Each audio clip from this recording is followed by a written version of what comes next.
Okay, so here's my iTunes. So that's, everything with the iTunes. So we're going to go ahead and open up this folder. So this right here is everything that's in my iTunes saved locally. So here's all the music on my iPod. And we can go and look at the books. We can take a look at, what else? iPod games on my iPod Classic. Where are the apps at? Oh, yeah. The apps on my phone. Other things like that. And so everything that I've bought off of iTunes is all cataloged in that folder there. So we can come back to iTunes here, and since we're talking about movies, I guess we could take a look at the movies and see what's going on. So I'll change it to movies, and I don't do a lot of digital marketplace stuff, but I have the Predator here just for illustration. I purchased it, outright bought Predator, so it's here. And if we come back to this folder, we can take a look under movies. We can see Predator is saved locally to my hard drive on my movies. I can open it up. It'll play in this crappy app that I don't usually use. And so it's stuttering because I don't have it optimized or whatever. But yeah, you can see it's working, whatever. So yeah, there's Predator. Purchased it and it's saved locally on my PC.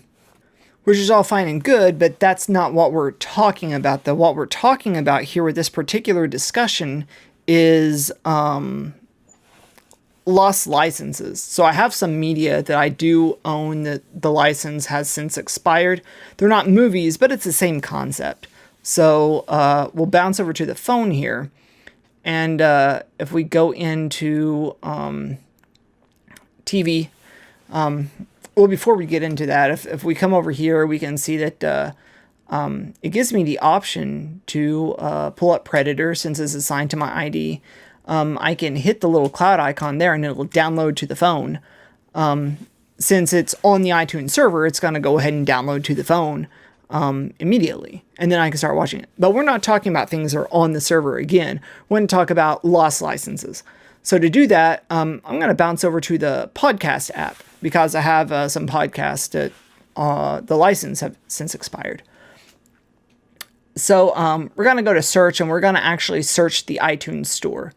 So I'm going to put in tooth and nail podcast and hit search.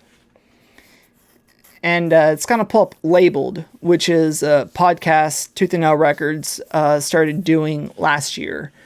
So it's a new podcast, but that's not what I'm looking for. I'm not looking for Labeled. I'm looking for the original Tooth and Nail podcast. The original Tooth and Nail podcast, which lasted from 2006 to about 2012. But it's not in the store because the license has since expired. It's no longer available. So I don't have any way that I can pull up the iPod in the store. But since I've already downloaded those, we'll just come over here to my already downloaded iPods, scroll through my feed, and I'll click on the inaugural episode. And it says episode unavailable. This episode is temporarily unavailable from Tooth and Nail Podcast. Okay. So I can click download episode, but it'll say unable to download podcast. Tooth and Nail Podcast 1, the inaugural episode, could not be downloaded at this time. Okay. So since it's no longer on the Apple servers, I don't have any way that I can download it from the Apple servers to my device because the license has expired. But if we go back to my iTunes folder, we can see that in the podcast folder, I have the podcast here. It's like the first 11 podcasts plus 15. The first 11 podcasts, they were actual podcasts, so they save in the podcast folder. And the 15th one was an actual podcast. All the other ones were just audio tracks, so they saved in the audio track or the music folder elsewhere. But, oh well. So I can click on the first one.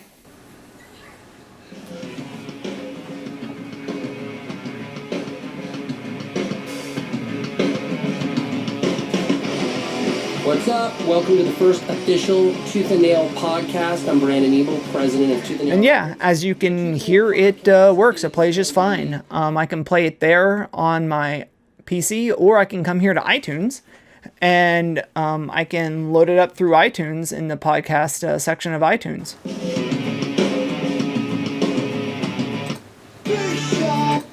Rough mixes, demos, the whole nine.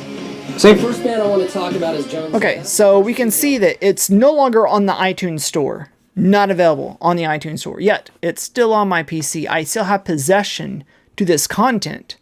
Apple will no longer allow new customers to find this content, but I have this content because I've previously downloaded it. Or if it was a purchase, I would have previously purchased it. You know, whatever.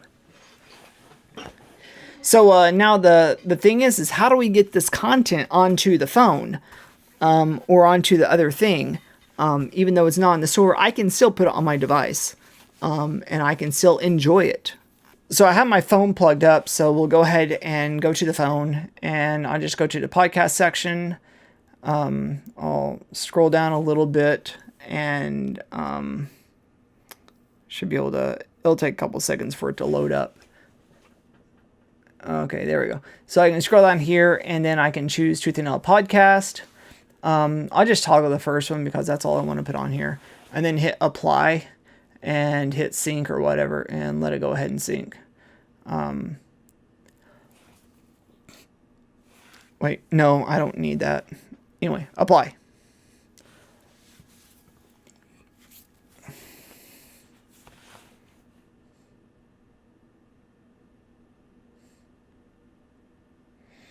Oh, looks like it's trying to add labeled to it as well. Well, whatever. I'll just let it add those two. Okay, so now we're going to come back to the phone and open up the podcast app and scroll down to Tooth and Nail. Go to feeds where it showed all the apps and scroll down to the very bottom where it shows the inaugural episode and click it. The Tooth and Nail podcast is going to be your central hub for all the new Tooth and Nail bands, new Tooth and Nail releases, rough mixes, demos, the whole nine. The first band I want to talk... Okay, so there you go, guys. It played. So in conclusion, basically the moral of the story here is if you're going to function in a digital ecosystem, it's imperative that you have backups of everything that you have, because at any moment those licenses can expire. Just like that Tooth and Nail podcast in 2012, Brandon Ebel sold Tooth and Nail Records to Capitol Records, and so now Capitol Records owns the holding stake. Because of that, the licenses expired for pretty much all the music that's featured in those podcasts. And so now it's no longer on the iTunes store. But luckily, I had a local backup of the entire, 6-year run. So I was able to put every single one of those and maintain them on my iPod. And that's basically the moral of the story here is licenses are going to expire all the time. These things are going to shift and come and go all the time. But it's up to you, the end user, to have sufficient backups of everything that you enjoy. That way, if a license expires and it goes off the iTunes movie list, I still got Predator on my computer right now. At any moment, I can put it on my phone, I can put it on my iPod, I can put it on my iPad, I can watch it on my computer if I wish to. Now again, I'd much rather just watch the Blu-ray, but I was just making that as an example. When you download the movie, when you buy the movie, it downloads to your computer. Now, the difference on this is if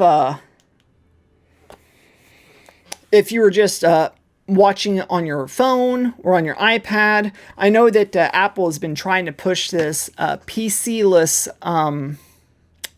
ecosystem to where you can do everything you need to do on your mobile device, so you no longer need a PC, which is fine.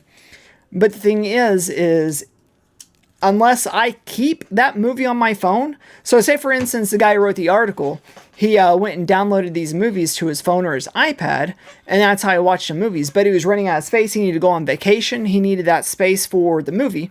So he deleted the movies off that so he could record his own movies, take pictures, and that kind of thing while he's on vacation. If he didn't have a local backup of that stuff, there's no way he can retrieve that. If the license expires and it gets taken off the store, there's no way he can retrieve that. And that's something that it's up to the user yourself to make sure you take due diligence to back up your media. Because we can't always depend on Apple, we can't always depend on Amazon, we can't always depend on Google to come through on the back end with these licenses. It's up to us. And Apple gives us the option to make local backups of anything we purchase from them. Rentals won't work, streaming off Apple Music won't work. But if you outright buy the MP3, if you outright buy the book, if you outright buy the app, if you outright buy the movie, the music video, what have you, if you outright buy it, then you have the option to make a local backup of that file. And as such, I have a local backup of every single file I've ever bought from Apple. And nothing they do can change the fact that I can enjoy that media. They can take the licenses away until the cows come home. I can still enjoy the media. So with that being said, I just wanted to offer this take because a lot of people have been throwing hysterics about how this is ridiculous. Apple needs to do this, this, and that. Well, I imagine Apple does need to do this, this, and that, but it's up to us, the end users, to make sure we're making backups of our files that we're purchasing. If I'm spending good, hard money, if I'm spending $20 to buy Solo 4K from Apple, you better dang well believe I'm going to make a backup of that sucker. And we can make backups of those suckers. So that's all I wanted to say. Hope you enjoyed this informative video, and thanks for watching, and peace out.